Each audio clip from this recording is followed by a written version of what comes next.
If you clicked on this video, odds are you or someone you love has been diagnosed with Barrett's esophagus, or perhaps you have an upcoming endoscopy and you're concerned about potentially getting the diagnosis of Barrett's esophagus. In today's video, I'm going to explain what this diagnosis means and what you can do to start managing and preventing further cell changes, and answer the question that I get asked all the time is, can you heal Barrett's esophagus? If you're new here, my name is Molly. I'm a registered dietitian and the founder of Flora Nutrition, and I personally struggled with acid reflux, gastroesophageal reflux disease, also known as GERD, for over a decade, and I started this channel to share evidence-based, really actionable strategies to help you overcome your reflux. So if you're struggling with acid reflux, you are in the right place. Be sure to check out my video on how I overcame my reflux symptoms through a natural approach and how I weaned off of my PPIs.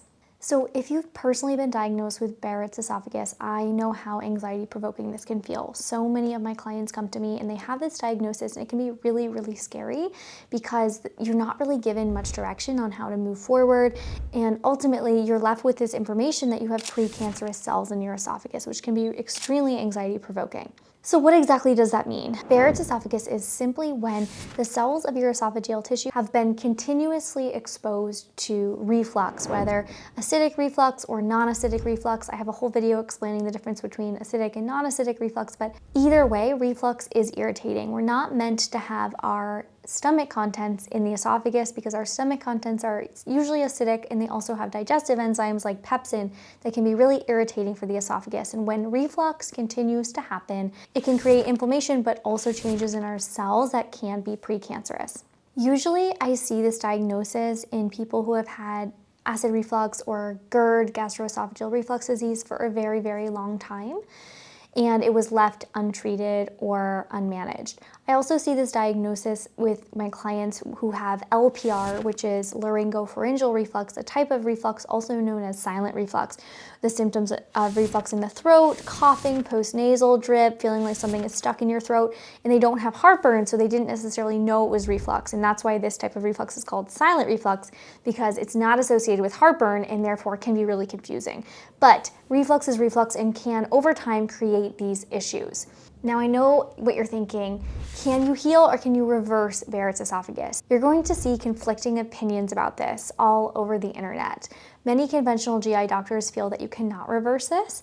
However, many leading reflux experts in the space, like Dr. Jamie Kaufman, who is a pioneer in the reflux space, also agrees that you can actually reverse this damage. And I have seen this firsthand with a few of our clients who came to us with Barrett's, and then they had a repeat endoscopy after working with us, and there was no Barrett's found. Their tissue had healed, it was looking super healthy, and their doctor told them they no longer have those precancerous cells. So it is my belief and my clinical opinion that Barrett's can be recovered from, and you can have a normal endoscopy after having Barrett's esophagus. You're probably wondering, how the heck do I do that? If I have Barrett's esophagus, where do I start?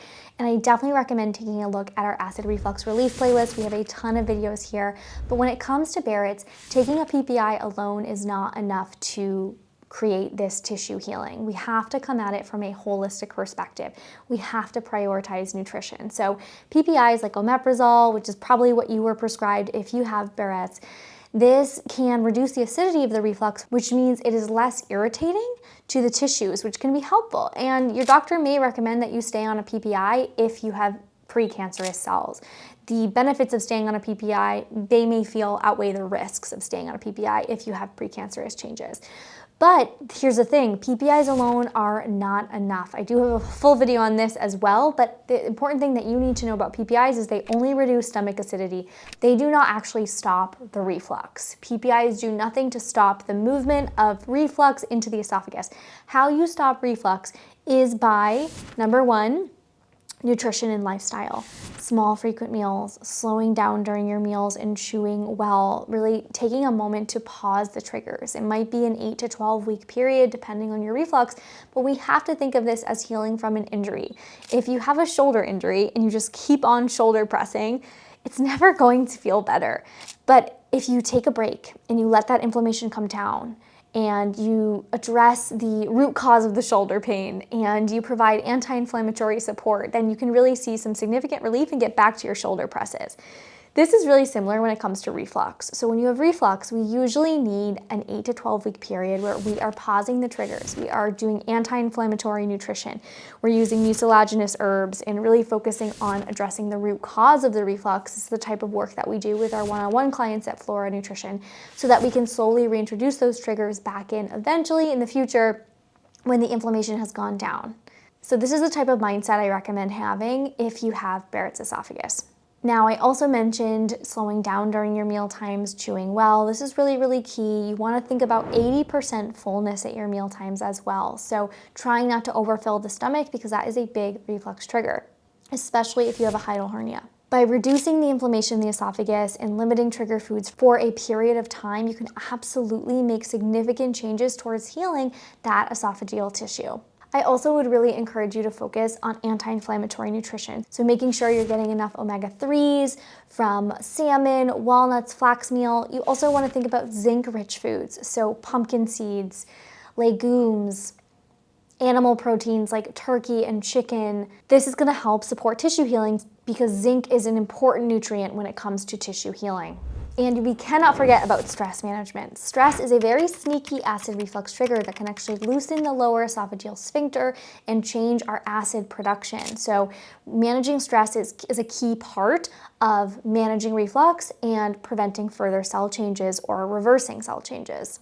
Here's the other piece of this, is that reflux is extremely individual. We all have individual root causes, or maybe some overlap person to person, but everyone's reflux is very individual with individual triggers. And so what works for someone else may not work for you. If you're feeling lost or alone in your journey towards reflux relief, you are not alone. And I want to share with you 2 stories of our clients who struggled with Barrett's and overcame their symptoms. The first story is from Emma, who worked with Allie, who's a dietitian at Flora Nutrition, and this is her experience.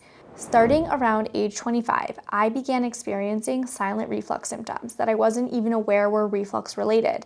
I was experiencing shortness of breath, chest pain, burping, and from time to time, heartburn. Over about 2.5 years, my symptoms steadily increased until one day I was at work with very severe shortness of breath. Unsure of what was going on, I saw a GI specialist. I was put on PPIs and I was told to lose weight even though my BMI was not considered overweight. The PPIs provided some relief, but after a couple months, they stopped working and my symptoms returned. My GI gave me an endoscopy which found inflammation and a nodule which contained abnormal cells, also known as Barretts. Frustrated, I began researching endlessly online when I stumbled across Flora on YouTube. At this point, I was trying to eliminate foods with no real relief and I felt my social life shrinking.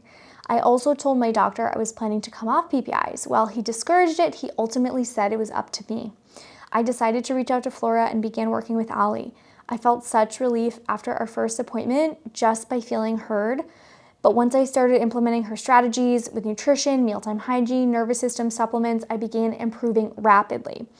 After 5 sessions, not only had my symptoms reduced drastically, but my follow-up endoscopy showed I no longer had signs of inflammation or abnormal cells, also known as Barrett's.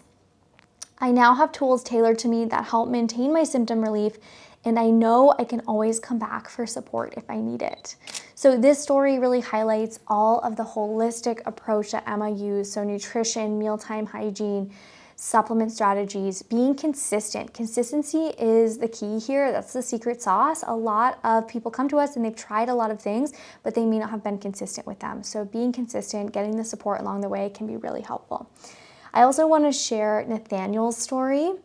So Nathaniel, he wrote after working with me, I was diagnosed with Barrett's esophagus earlier this year, stage 4 GERD, but thankfully it was precancerous. Before the news, I didn't even know what GERD was. The medical professionals in my life were helpful, but they couldn't give me a comprehensive plan to move forward. After months of struggling with food, my wife showed me Molly's social media account. I appreciated how hopeful her content was. After a few months of following her posts and applying little bits to my life, I decided to schedule a consultation. I truly believe that Molly saved my life. I felt so helpless. She's patient and understanding, and she helped me set realistic goals. After 1 month, I am virtually experiencing no reflux symptoms. So as you can see Healing from Barrett's is possible with the right approach. It will not only be a combination of your medical approach with your doctor, but also you taking control of your nutrition. So it starts today by making small, consistent steps forward in your health and nutrition, your stress management.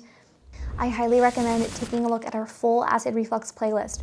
People have reached out to me and told me that just by watching this acid reflux playlist, they have reversed their reflux and they no longer have GERD. So take advantage of these videos here, take notes, go through each and every one of them and absorb this information, apply it to your own life. Don't forget to grab our free acid reflux meal plan and grocery guide down below. Be sure to like this video and subscribe for weekly uploads that could help you overcome your reflux. And I will see you at the next one.